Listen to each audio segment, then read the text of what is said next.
Bien, y nos enterábamos, gracias a la gente de Aruna, de la realización de esta segunda edición de un relevamiento que nos parece por demás importante, ¿no? Un relevamiento de hábitos de consumo de radio y de podcast, en este caso focalizado en la ciudad de La Plata. Lo realiza el Taller de Estrategias de Comunicación Sonora y Radial, Cátedra 1, de la Facultad de Periodismo y Comunicación de la Universidad Nacional de La Plata. Está Matías en línea. ¿Cómo estás? ¿Cómo te va? Muy buenos días. Un gusto enorme saludarte. ¿Qué tal? ¿Cómo les va? Buen día para todos y todas.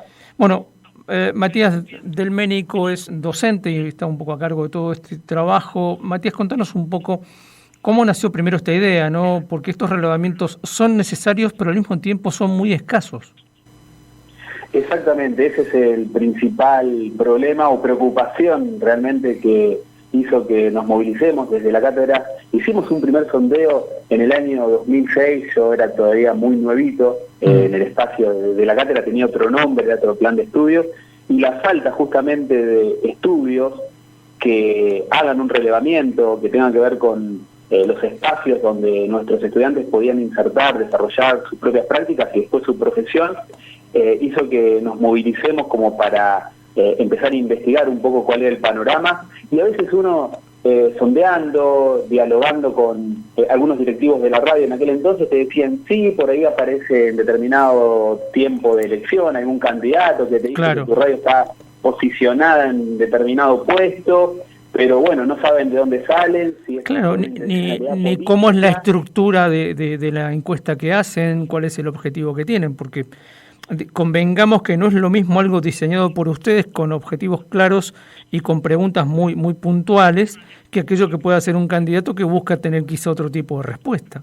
Exactamente. El objetivo nuestro justamente es poder saber cuáles son los consumos de los platenses, porque esa información no la tenemos desde ninguna fuente, salvo, ya te digo, como te decía recién, muy ocasionalmente y sin una precisión informativa de dónde provienen esas muestras.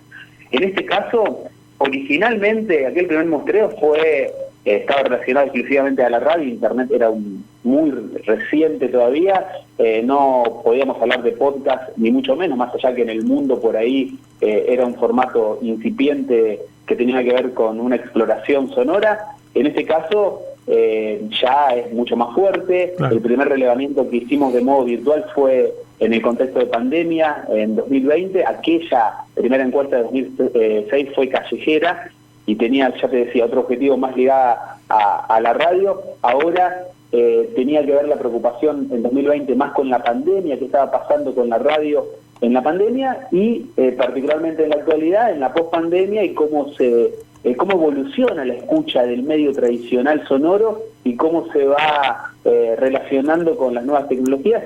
Y fundamentalmente lo que pudimos ver en esta última muestra que acabamos de publicar ayer en la página de la facultad, tiene que ver con, en primer lugar, con la fuerza que sigue teniendo la radio, donde estamos hablando de que un 75% de los platenses sigue escuchando radio, y muchos de ellos, una gran mayoría, lo sigue haciendo desde el aparato tradicional, incluso el auto. Acá estamos en una zona muy cercana a Capital Federal. Mucha gente trabaja en Capital Federal, permanece en movimiento, y el auto y el aparato tradicional del auto sigue siendo muy fuerte en ese sentido. Te interrumpo solo un segundito, porque no sé si esa pregunta la hicieron, pero me parece que vale la pena en todo caso. Viste que en los últimos tiempos ha habido como una irrupción muy fuerte de eso que algunos llaman la radio para ver, o esto de instalar las camaritas en los estudios. Y vos acabás de dar una clave, es decir, la radio se sigue escuchando. La radio se sigue escuchando, es fuerte, y a diferencia del último sondeo que hicimos, incluimos para saber de alguna manera si la gente está escuchando por streaming, particularmente emisoras que son exclusivamente de streaming. Porque nos pasaba que en 2020 nos nombraban radios como FM a Futurock, por ejemplo. Futurock es una radio que nació de streaming, claro, que tiene mucha relación con los formatos visuales, y ahora nos aparece, por ejemplo, Luzu TV en primer lugar entre las emisoras más vistas, entre comillas. Luzu TV, como una radio Y lo que nos pasa particularmente es que los jóvenes especialmente no llegan a diferenciar mucho AM, FM, streaming, hablan de radio en general y en muchos casos la asocian también con la imagen, así que es un desafío que nos propone para profundizar, al menos desde la universidad, ver qué está pasando con las apropiaciones que tienen de la idea de radio los y las jóvenes en estos tiempos y la no identificación justamente de la M, de la FM y por ahí el streaming. El streaming sí, está muy naturalizado en ellos y ellas tiene que ver con lo que escuchan. Pero sí, por ahí los formatos tradicionales lo ligan más a la escucha con sus padres. Uno también lo analiza, también es docente en el nivel secundario y mantiene un diálogo profundo y hace sondeos y relevamientos propios para ver, justamente preocupándonos un poco por reconocer cómo es este mundo cultural de las nuevas adolescencias y ver cómo conectar mejor con ellos desde lo educativo. Nos preocupamos por eso. Uno también trabaja en la universidad en ese sentido y bueno, nuestra referente María Elena Benítez, que es nuestra máxima referente dentro de la cátedra, también ha conectado mucho con este tema y hemos apuntado a relevar este tipo de consumo. Es fuerte, ha crecido mucho el podcast también, es algo que les está interesando a los y las jóvenes y particularmente a veces están subestimados, pero fíjate que el formato de entrevista tiene casi cerca de un 70% de escucha y bueno, la radio también históricamente ha sido fuerte la entrevista, más del 67% de escucha entrevista en podcast, ¿no? Y la cultura sigue siendo tanto en 2020 como en la actualidad, en este último relevamiento, la temática más elegida. Bien. Así que algo hay, ¿no? Ahí para preocuparnos, incluso para que la radio recupere formatos, incluso de ficción también. Claro. Le faltan investigaciones y ficción, fíjate. Investigaciones y ficción son las dos cosas que más se le reclama a la radio. Bien. Investigaciones ya sabemos que es carísimo y que todos los equipos de investigación están virtualmente desactivados, ¿no? Porque es un poco así como te lo plantean, ¿no? No se puede, es caro, etcétera, etcétera. Y en el caso de ficción, más o menos lo mismo, salvo las radios universitarias donde estas dos cosas por ahí están un poco más presentes, ¿no? Porque eso uno también lo puede ver. Es así, pero seguramente a veces se le reclama a la radio, encontramos algunas radios por ahí de Capital Federal que por ahí exploran algunos formatos, sigue siendo a veces la referencia Dolina que trabaja un poco la ficción, hay algo en Radio Nacional en los últimos tiempos, pero sí es verdad que falta lo que es ficción, que trabajar con actores, hubo alguna exploración también en la recuperación del formato en M750 algunos años atrás, pero falta evidentemente la recuperación de eso, tiene que ver con la inversión en actores, actrices, en directores, un trabajo que hoy en día también requiere hasta una ingeniería de sonido, porque también nosotros nos hemos transformado en una cátedra.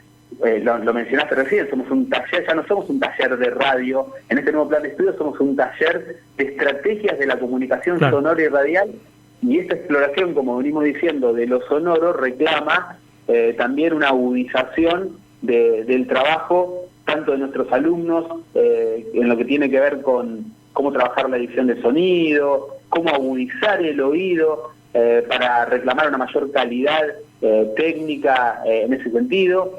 En la postproducción, el trabajo en la postproducción, y bueno, seguramente eso también requiere una mayor capacitación y una mayor inversión. Tal cual. Tanto en las emisoras, bueno, la misma emisora de la facultad ha incorporado el streaming ahora, y es muy fuerte la identificación de los estudiantes con la imagen, con lo sonoro, con ese anhelo de transformarse en streamers, sigue siendo fuerte. Claro. Así que bueno, yo creo que estamos de alguna manera yendo hacia esa conversión, incorporando en la medida de lo que se puede.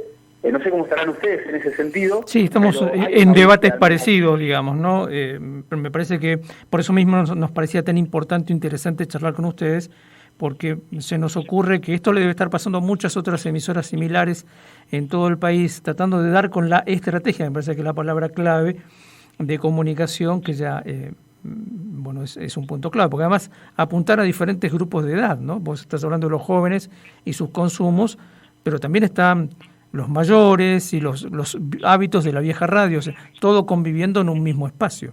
Exactamente. Me preocupa un poco particularmente los jóvenes, no porque quiera recaer en ellos, sino porque particularmente muestra como una transformación que va siendo cada vez más fuerte hacia el futuro en lo que es la resignificación de la escucha de la radio. Claro. Pero sí, sigue siendo muy fuerte y particularmente, como te decía recién, en el auto, hay mucha gente que se moviliza en este gran conglomerado urbano que es el que nos toca en el entorno platense. Cada vez los embotellamientos de tránsito, los traslados, tanto para capital o dentro de la misma ciudad, hace que estemos mucho más tiempo dentro de los medios de transporte. Y también está pasando justamente con el podcast. El segundo momento de escucha es en el traslado, en el traslado en la calle, en el traslado. Así que la radio también sigue siendo importante y el celular, particularmente en el podcast, se ha resignificado a través del streaming, para el caso de la radio y de escucha de podcast como algo que uno puede escuchar atemporalmente y que también nos interpela a estos desafíos que veníamos nombrando, ¿no? Tal cual. Matías, te mandamos un abrazo enorme, muchísimas gracias por atendernos y se nos ocurre que esta charla la vamos a continuar en otro momento porque hay mucho más por desbrozar de todo esto, ¿no? Un abrazo para ustedes, el agradecimiento por la discusión. Dale, Matías Del Ménico, entonces charlando con nosotros, él es uno de los autores, coordinadores de este trabajo que se presentó en el día de ayer en la Universidad Nacional de La Plata, lo realiza el taller de estrategias de comunicación sonora y radial de la Facultad de Periodismo y Comunicación Social de esa universidad, es un relevamiento de radio y podcast y tiene que ver con los hábitos de consumo, ¿no?, de la población. Una muestra importante, más de 750 encuestas en el casco urbano y en los 20 barrios de La Plata.